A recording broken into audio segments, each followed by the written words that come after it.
Hey everybody, it's Jim here, and today we're going to be comparing the electronics that come stock in the 2022 Fender JV50s Telecaster with a set of Lindy Fralins and a traditional three-way wiring harness. And as per usual, today's signal chain for this comparison is going to be guitar right into the Jackson Audio Optimus pedal into the Mesa Boogie Rectiverb 25.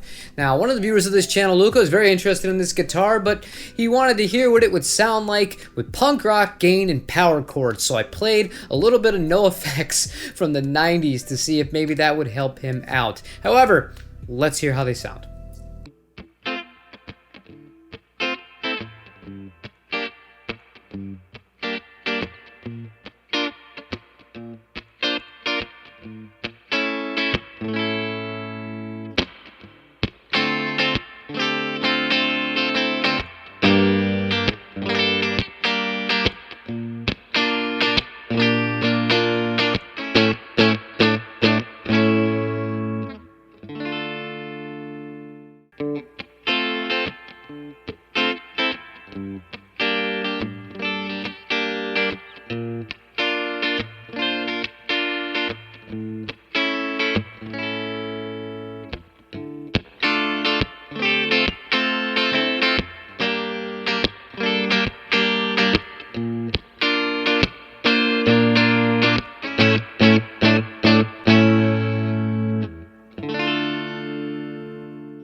Now, I realize tone is subjective here, and we're all kind of going for different things, but to me, the difference is gigantic between the pickups that this came stock with, the vintage voice ones, which also the Vinteras have, I believe, and the Lindy Fralin Blues Specials for what I wanted out of this specific guitar.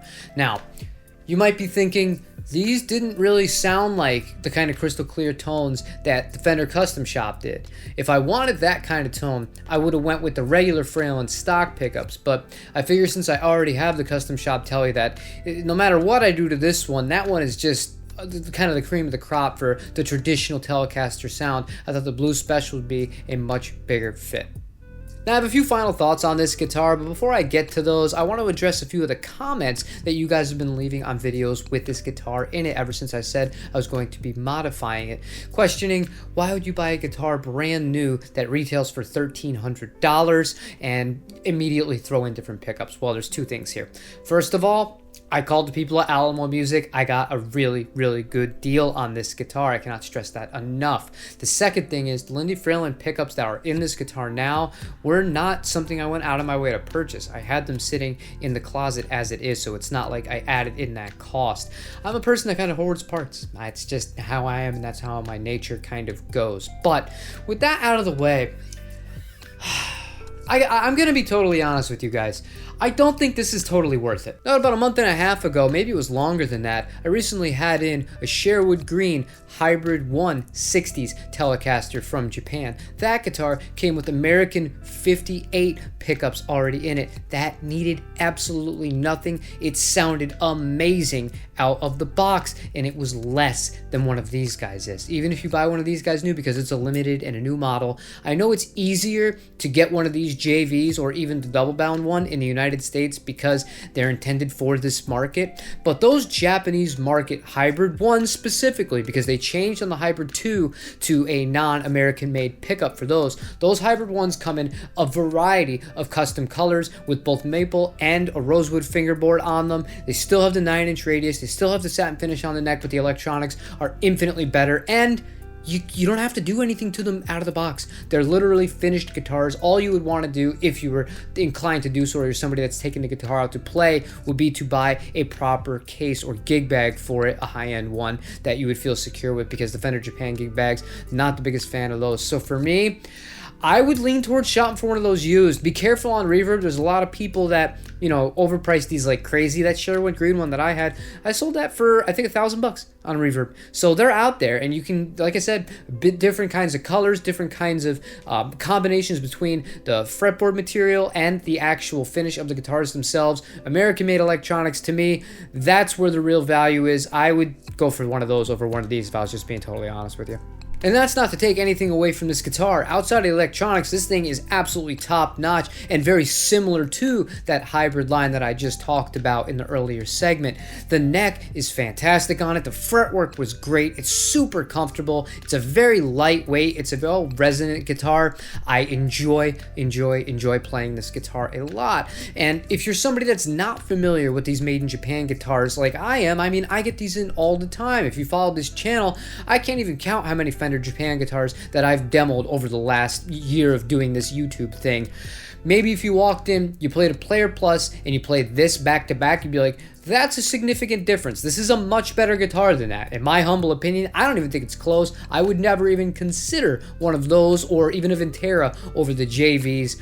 And that's just, I don't know. It's personal preference, but I've just played enough of these and enough of the Mexican models to know that when they're in the same kind of price range and in person, then it's a no-brainer. If you're somebody that doesn't want to shop on reverb and potentially, spend a little bit more than you might want to, or somebody that doesn't want to deal with eBay or other kind of sites like Ishibashi or Digimart to buy from the secondhand market used and have it imported into the United States, it's understandable why somebody would see the appeal in this guitar. I love this guitar, and I'm really happy that I supported a great shop in Audiomo Music to get it. It's not going anywhere. I would lose money on it if I sold it no matter what at this point, but that's not the point of this. The point was to be the guitar that I go out and I have as a main line gigging guitar with the PRS CE24, and it's going to do just fine at that. But that's all I have for you guys today. Leave me a like, leave me a comment, let me know what you thought about the comparison. Everybody has their own opinions on these kinds of things when it comes to the sounds that come out of these guitars, and I'd like to hear yours down below.